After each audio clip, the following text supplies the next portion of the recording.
Hello, and welcome to Outnumbered the podcast. I'm Audrey. And I'm Bonnie. We are experienced moms to a combined total of 19 children. In our weekly episodes, we explore relatable topics using our perspectives of humor and chaos. Tune in for advice and encouragement to gain more joy in your parenting journey.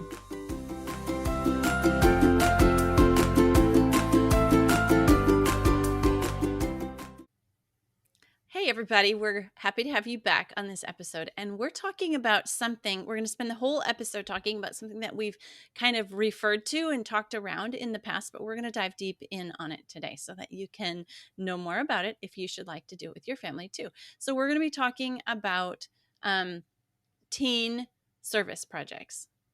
Yes. And I can already tell that Audrey's going to be the expert on this, so I'm going to learn lots from her as well because her kids are older. And well, it's not...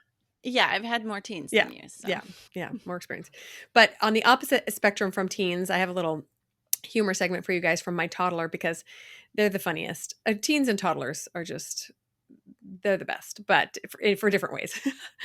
My toddler, he's almost 4 and he's adorable. He's got this big round face, super chubby cheeks, and just has this really raspy voice. So everything that comes out of his mouth is just adorable. And I need to be writing it down more. But my favorite thing was the other day, my 10-year-old was frustrated about something and was kind of whining and moping about it. And Dean, my almost 4-year-old, looks at him and goes, just cry about it. Why don't you? I was like, well, that's kind of rude, but we all just laughed. Why don't you cry about it? My 10-year-old didn't like the sass coming from his baby brother either. Yeah. Oh, funny. Okay, so we're going to talk more today about community service projects for teenagers. And we have talked about, like our families both kind of have just a general service mentality. But this is something that we have our teenagers do a big project that will kind of set the foundation for them going forward in the rest of their life. And we'll get into all the differences. We'll talk about why we do it, when we do it in their lives, how to find opportunities, other considerations to take in. And then we're going to share our personal and our own family experiences that we have had ourselves and our teenagers do. So it's going to be a fun episode today. Yeah. So when we think of service, at least me personally, I very often think of kind of shorter term projects, right? Like we're going to go to a homeless shelter and feed them dinner, which is something that we like to do. We're going to go pick up trash on the road, or we're going to, pick up dog poop at the park, or something to help make your community or someone else's life a little bit better. But what we're going to be talking about today is more the longer term things where we kind of adopt a group of people or an organization to help long term, where you can develop some really amazing relationships, and it can really teach kids the long-term benefits of serving others. Yes. Yeah. This is like their big project. All right. So why would we do this? Now, okay, so I mentioned at the beginning of the episode that both of our families have a culture of service. So if you are going to walk up to a random teenager and broach the topic of a long-term community service project, like we're going to be talking about in this episode, you're probably going to get a thumbs down. Swear word, no. Are you crazy? Exactly. Yeah. What are you thinking? But this teen community service project, or this big project, doesn't start when they're teenagers. It starts back when they're little kids and they're out there helping you with the yard work, or you go to a religious event and everybody pitches in and does something, and nobody gets paid and nobody gripes about spending their time. It's just something that you do. And you start with the culture of service from the beginning. And then you don't get you don't slap the teen upside the head with it out of the blue. Like, it's been a part of life. And this is kind of like the just another step for them. Yeah. And I know we've talked about this before, but teenagers are in this unique phase of life where they're figuring out who they are as adults. So there is kind of a lot of selfishness going on. And that's a totally normal thing for them to explore, figure out what they want and what they're going to do. So like you say, it's a very not great time to say, well, now it's time for you to serve somebody else, unless they've been raised with this mentality. We're not saying you can't do that. If you haven't done that and you have a 16-year-old, you can absolutely try to foster it at this point. It's just a little bit more difficult if they haven't been having opportunities since they were young. Yeah.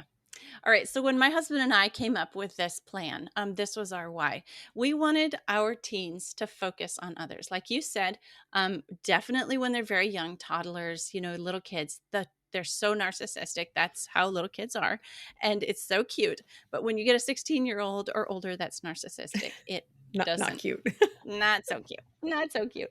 So we wanted this to be like their big focus on others. There would be no income involved, absolutely no payment for what they were doing. We wanted them to have a project where it was giving of themselves, giving of their service, giving of their time, giving of their effort, giving of their resources, something they had that the other person couldn't have.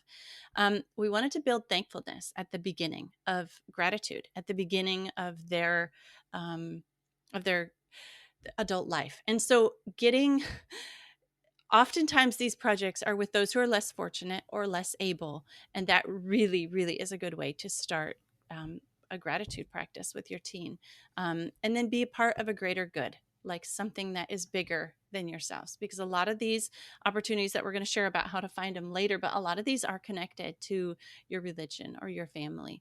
And then it is honestly one of the best ways. That is such a good foundation for their adult life. Like they launched into their adult life on this community service project, and that's those were some of our whys. Yes, exactly. And, I keep thinking back to your 20-year vision, Audrey, that we've talked about so many times. It's like, what do you want your family to look like in 20 years? Do you want your grown sons to be the ones that elbow their way to the front of the line to fill up their plate? Do you want them to be the one that are hanging out on the couch looking at their phone while there's cleanup to be done? No, you want them to be the ones that are aware of their surroundings and look out for those that are less fortunate, or, the pregnant or the little ones, right? You want them to be service minded, and that starts when they're young, and then build into an amazing service project as they get older. A few more whys for us and our family is, I think it's a really great way for kids to develop integrity. And as you know, integrity is where our beliefs meet the road, right? Where we're living out what we actually believe. And a kid or an adult without integrity is just kind of useless. Honestly, you never know what to expect from them. Are they going to, live according to what they believe today or not, right? We don't want that for our kids. We want them to have very firm values and to always show up in a way that honors those values. I think it keeps them humble. Kids that are involved in service are very, very humble. Like you say, they're grateful, humble. And I think it gives them a broader view of the world. It can be very easy, especially for kids that never move anywhere. They live in the same city their whole life, or the same state. It'd be very easy to think that the entire world looks just like your community. And nothing could be further from the truth, right? So, barring traveling all over the world, which I also recommend, that's pretty amazing to give your kids some eye opening experiences. Serving is the next best thing, and you can go just the town over, or maybe the same town, just a different neighborhood, and find people that are living completely different circumstances from you, and that could use some service, right? It just helps keep them aware of how fortunate they are and how much help other people need. Yes, those are such good whys. Get them started. Get them started off life. Get them started off right in life. Okay, we're going to move into the when. Like, when does this work for teens to do this? So for our we've had 4 that have done their service project now. It's in their upper teens. If they are thinking about what comes next in life for them. Lots of times in their younger teens, they don't know. A key component here for like mom is that they're able to drive, because otherwise you're going to be very involved in their community service project unless they can walk there. And that can be, since we mentioned it's a long-term thing, that's going to require more of you. It's going to be not their project, but like your combined project if Yeah. you have to drive them there. And then also, they can be of a better service in some situations if they can drive, if they have their driver's license. Usually before their high school years end, because after their high school years end, there's kind of that push to go into college or to be making money to go into college. And then also, another aspect of the when is we required our kids to have a service project that required a significant amount of their day, not just like an hour or less. It had to be a big project. Yeah, yeah. So for many years, like when I was growing up, most of the young men in my community, in our church community, especially, were Boy Scouts. And so if you do the entire Boy Scout program, at the end you become an Eagle Scout. And in order to become an Eagle Scout, you have to do this big Eagle Scout project. So that was kind of what I was raised with, and expected at least the boys in our family to do that, and the girls had another equivalent that was created by our church program. But now we don't do Boy Scouts anymore. Like as an organization, I could still put my kids in it, but we don't. And so I do find myself like, oh gosh, this is going to have to be on us a little bit more. I mean, even though the kids came up with their own project, we kind of just waited till they got there and like let them figure it out. So I'm still learning from you, Audrey, and from others, and trying to figure out exactly what I want my kids to look into to get them prepped for a life full of service. But yes, I definitely agree they should be capable of seeking out these opportunities and responsible enough to show up for them regularly, right? So even if a 14-year-old had a way to get there, they might not be mature enough to realize, hey, I committed to this thing. I'm showing up every Wednesday, Thursday, Friday for 3 hours or however long it requires, right? I also believe it should be a time when they are busy. And in high school, in those young adult years, they are busy and their time is a sacrifice. They can finally work for money, which means that their time is valuable. It's not like they're just sitting around at home like a 10-year-old who's just, doing school and playing. It's like either go to work or serve for free. And I feel like that is a really, really meaningful aspect of it because it hurts a little bit, right? Like my time today is a lot more valuable than it was 20 years ago because I have a lot more on my plate. And so that become makes it become a greater sacrifice. That is true. It has to require something of them. Like their time could and very easily honorably be used for something else, and they're using it for this instead. Okay, so you guys are probably wondering, well, how do you find one of these service opportunities for your kids? So volunteerism is a huge one. You can volunteer at a library, you can volunteer at a museum, you can volunteer at a hospital, a nursing home. There's so many places to volunteer. And that's kind of like a socially acceptable one. We're going to talk about some other considerations in a little bit, but volunteerism is a very good way to find a service project for a teen. Ask around. If you just start asking and listening for something, you're going to hear, oh, so and so just, had this event in their life and they could really use some help. And I want to say that when you start and your teen starts looking for a service project, opportunities are going to present themselves. That is what happened for all four of our teens who have done their service project. That is what happened. The opportunity just quote unquote fell into their lap. And by that, we kind of felt like, you know what? Um, God knows what we're trying to build into these kids, and He's helping us out by sending this opportunity, this experience, our kids' way. And we're not going to let that just pass, even if it wasn't like an opportunity maybe that our kids had been looking for. Um, it was the one that showed up when they were at the ripe age to do their project. Yes, I love that they just kind of fall into your Yeah. lap. Oh, look at this. That's beautiful. Yes, they can find or create some sort of a movement, right? Like maybe they want to go out and really, really make an impact on refugees' lives. There's some refugees in your community. They want to go out and start a drive that's going to benefit them long term. They could ask at any sort of group home, retirement home, or other charity that's in your area. I remember doing some service for a charity that helped homeless single moms, and it was one of the most rewarding experiences ever because we would like throw baby showers for these women who were expecting babies and didn't have family or a support system. So many amazing, amazing organizations that you can approach and would just love to have a responsible teen there willing to do their bidding, right? But just, yeah, like you say, keeping your eyes open. And I would also suggest encouraging your teen to have an open mind as well, right? They might have something in their mind where they think, well, I only want to do X, Y, or Z. But if they can't keep their mind open, they might find an amazing opportunity that they would have never ever thought about. Yes, yes. There are people that are less fortunate than than you in the world, no matter what your fortune or situation happens to be. And those people can use your help and can't afford to pay you for it in any way, repay you for it. Okay, we wanted to talk about some other considerations because these are kind of things that come up that we've run into. Um, the biggest one for us has been that people will not understand. They will try really, really hard to repay your teen for what they're doing. And we've had to sit people down and explain to them, no, you don't understand. This is part of their, since we homeschool, we could call it their senior project or something. This is part There you of go. their homeschooling, of their senior project of their life, that they are doing a big volunteer unpaid project, because of the things that they're going to gain from it are like, we would explain it like, if you pay them for it, it's going to diminish the value Mhm, of what they're getting from it, because then the focus will be on the mhm. money, and we really want them to focus on these other things that we're trying to work into them. And so that's very hard for people to understand. And sometimes it is like, it becomes a burden to people. Well, they're doing so much for me, I really can't, I must, pay something. And in that case, you can kind of work out a scenario where, like, if your teen has gas expenses, they can go ahead and pay the gas expense, so your kid isn't going into debt over this service project. But you have to kind of, keep that in the balance. And that has been our biggest obstacle, is people just don't understand what you're trying to do. Yeah, I would imagine so. I would also say that you could use that as an opportunity to teach people about the power of receiving service, Mm, right? So, as Christians, many of us find like know the value of giving service and how important it is to us to show up as Christ would.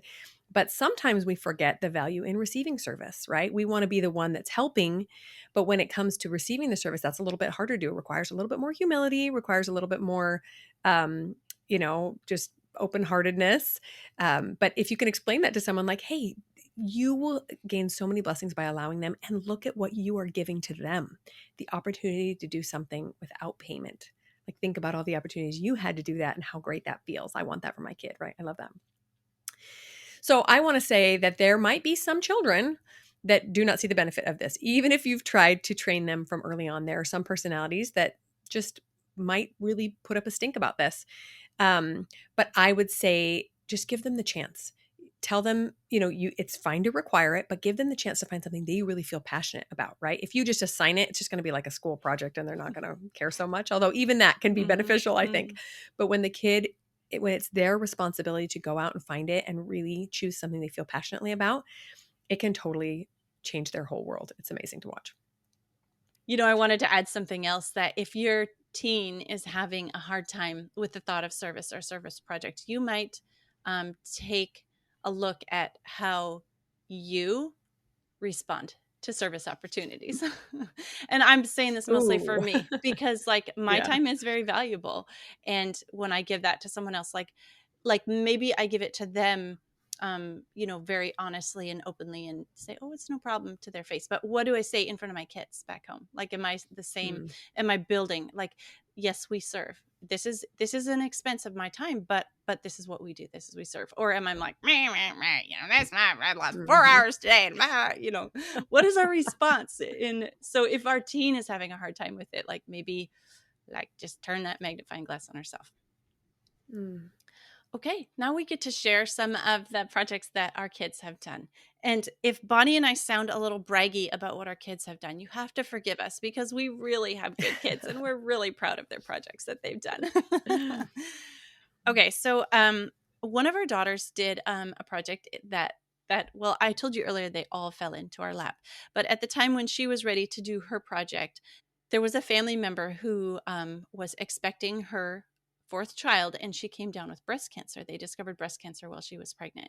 And so they kept the baby inside of her in utero as long as they could. And then they took it, well, when the baby, like they were doing, when do we need to start chemo and how long, because it's always better for the baby to stay in. So at the point when it was all right for the baby, they'd made their assessments.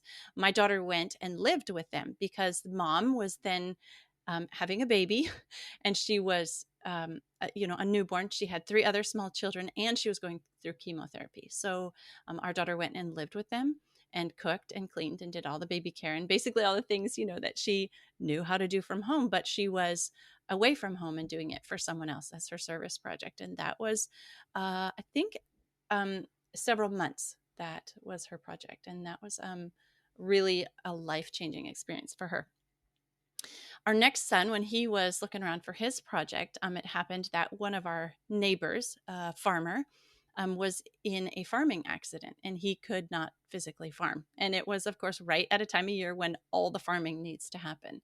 And so my son went for him and did his farming for him. Drove the tractors and planted the corn and moved the cows and all the things that needed to happen. And in that situation, he did that, I think, for 6 weeks without pay. And then the farmer needed him to keep going. He still had, he was still in recovery from his farming accident, and so he wanted to then start paying our son. So then they rolled it into a situation where my son worked for him that summer.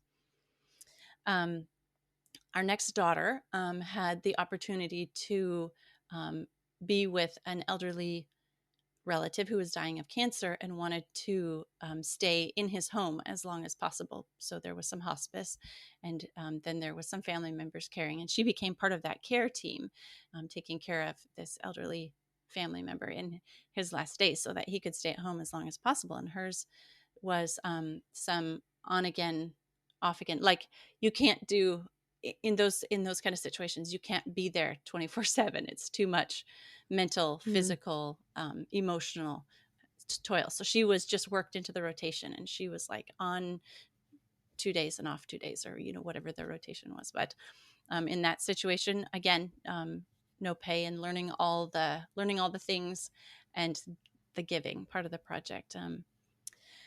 And in that one, they wanted to pay for her expenses of driving back and forth. And so that was about a 3-4 month project as well. And then let's see, our next son, we had some friends who had a business that they needed some extenuating circumstances, and they needed some help in their business. And so he went and worked in their business for, again, a 3 to 4 month project. And he worked, like a regular work day, like 6 to 8 hours a day, working in that. And all the things with no pay, and but again, learning their business and helping them, just all these things that we were talking about earlier. And again, it was his project, and people didn't understand, well, it is a business and we can pay. Yes, we understand, but this is a project and you won't pay. That's amazing. Oh my gosh. And so interesting that so many of those projects that your kids picked were very time sensitive, right? Like you're Yeah. saying, how they kind of just fell into their lap. Yes. That's amazing. Yeah. That's so amazing. So tell me this, how long, like week, month wise, Mhm. were most of the projects? So most of them lasted 3 to 4 months, where it was the length of the Okay. project, and they were at a point in their schooling, and one of them was a summer project, where they could work it in with their schooling. And yeah, it was like a job, except no pay. It was their project. Yeah. Yeah. And then how many hours did they usually do per day? Did it just depend on the project or Right, what? right. Well, both my daughters were in a live-in situation, and so they were Mm, there. My one daughter that lived with the lady with breast cancer, uh, she was there for 3 months straight. I think she came home maybe two wow. weekends on that time. And then my other daughter, taking care of the elderly, care, that was like 2 days on, 2 days off. So like 48 hours Mm. on, 48 hours off. I'm just thinking about myself at 17 or 18. I would have Mhm. loved doing something like that. Just feeling so Yeah, responsible, and like really, really giving back to somebody in need. yeah. There's also something so pure about teenagers. They get such a bad rap, but you guys know our feelings about teenagers, that Hmm. we love them. We love our mini, tiny pre adults. There's something so pure about them where they can just see the good in people. And if given the opportunity to serve them, their hearts just bust wide open. Yeah. It's so beautiful. Whereas those of us who are in our 40s are a little bitter already and maybe a Yeah. little more cynical about life. Yeah. Yeah. Our two sons, they weren't in a live in situation in their community project that they were doing, but they like, we got to see the benefits more of it through them, because they would Mm, come home at night and they would be dead tired. Both of them were very physical jobs, and they would be dead tired, but there would just be like this glow about them. Like, this isn't yeah. about me. They get that. And Yeah. this isn't about me. And the service, and it just like watching them turn from like the final metamorphosis from a man to from a boy to a man, from the Yeah. caterpillar to the butterfly, was just really, really beautiful for us to watch as parents too. We were like, this is working, this is working. That's so Yeah. amazing. I love it. I love it. Okay, so our family has not had anything quite like that yet because the main goal for kids in our faith is to go on their mission trip, which they go at between 18 or 19 years old, and it's full time, and it's either a year and a half or 2 years. So that's kind of a really big project, and it usually requires quite a bit of saving money for it. They pay their own way. It costs about $10,000 to do, and then they're shipped off somewhere they don't know where, and they're partnered up with somebody else, and then they just teach about Jesus all day long. And so both my husband and I did that as well, and absolutely the highlight of my life. Besides getting married and having kids, to just dedicate your life to people that you don't know and to learn to love people that are very vastly different from you. So I'm really excited for my kids to experience that. They don't have to do it, but we do encourage it. And my oldest is preparing for that. He turns 18 this summer. But in the meantime, we do encourage some of these smaller projects. I had this great idea. My son didn't end up doing it, but I think I'm going to talk one of my kids into doing it. My grandma lives in a senior center, and most of the time, if she needs help with anything, it's something technological, right? Like, oh, my phone app went weird. I can't log in or whatever. Can you please help me? So me and my sister and brother and mom will often help her with that. But I thought, oh my gosh, wouldn't it be amazing if a teenager who knew how to do so much techie stuff would just show up every Wednesday and help all the seniors with their computers and phones? So I got to get one of my kids to do that. So that was one of my ideas I had. That But is my kids do absolutely genius. Yeah, that is right? so Wouldn't that be brilliant. Yeah. brilliant? And they would just pinch their cheeks and just be so Yeah. delighted to Yeah. have these sweet kids come and share their knowledge with them. So my kids are involved in a lot of regular home and large yard projects. So that's something that's pretty common in our congregation is someone will have a wood chip drop or something and all hands on deck and they go over for a day or two to shovel all of that.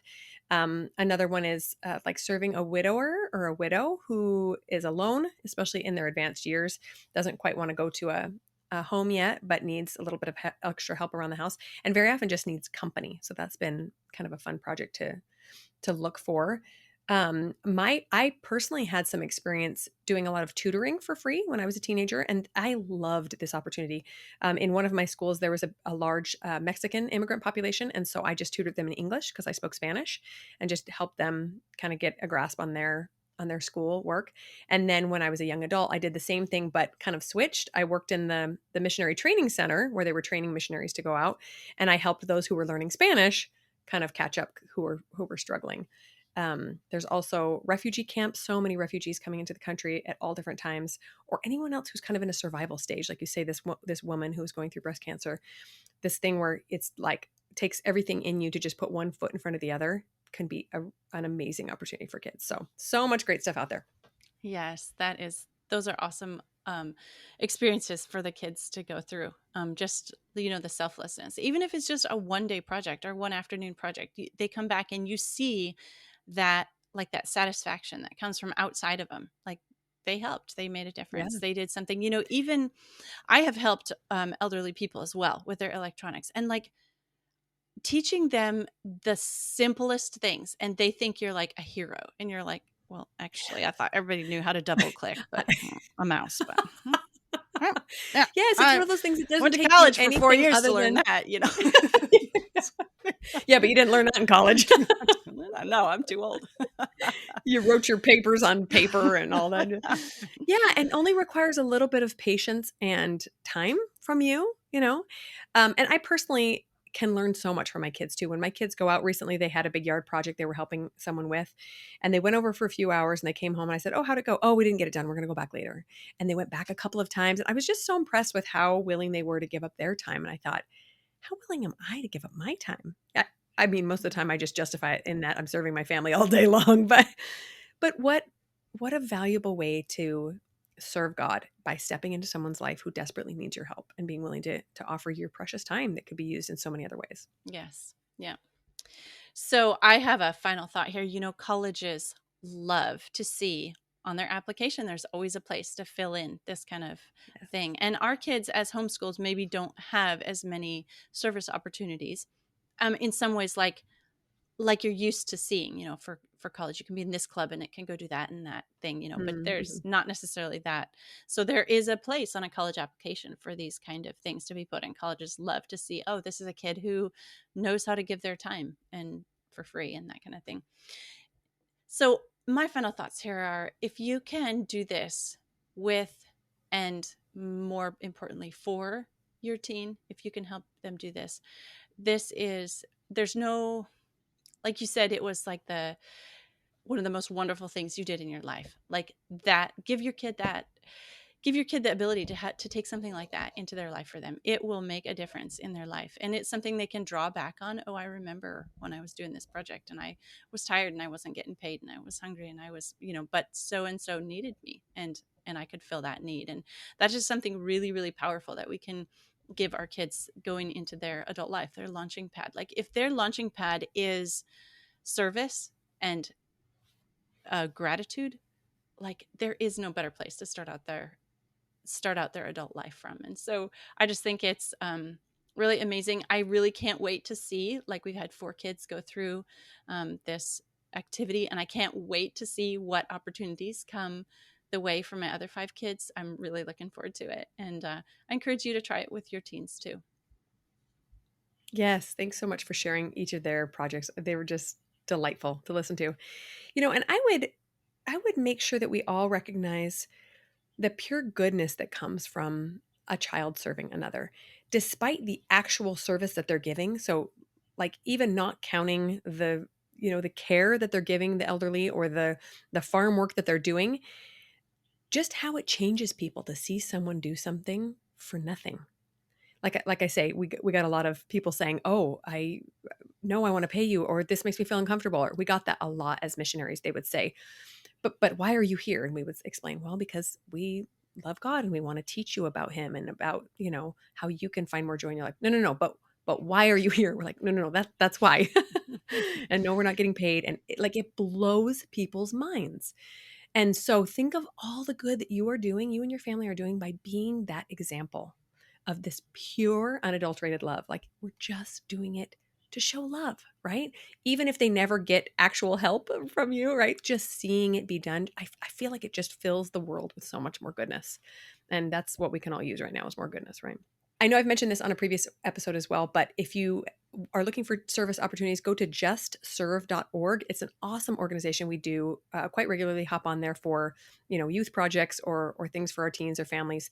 They explain the project, tell you who to get in touch with, and tell you the time commitment and what's required. It's a really, really great place to start. That's all we have for you this week. We hope this episode has been helpful for you guys. I'm Audrey. I'm Bonnie, and we're outnumbered. Thanks for listening, friends. Click the link in the show notes to subscribe to our email and never miss another episode. Show us some love by leaving a review on iTunes or sharing the podcast with a friend. Thanks for all your support. We'll talk to you next week. You remember what I said at the beginning of this episode, that both of our families have a word. I could think of the English word for it. Wasn't that hilarious? I'm totally going to do that. We had this missionary over, and she's in Chile, and came to our house, one of the first places she came Cool. back when and she was like, it was getting toward evening, and she was like, the later in the day that we get, the more Spanglish you're gonna get. Your brain stops Her working. English and her Yep. Spanish started getting mixed together. Okay, where was I? She really can Hang say, on, let I me can't think my of word. the English word for it. I know.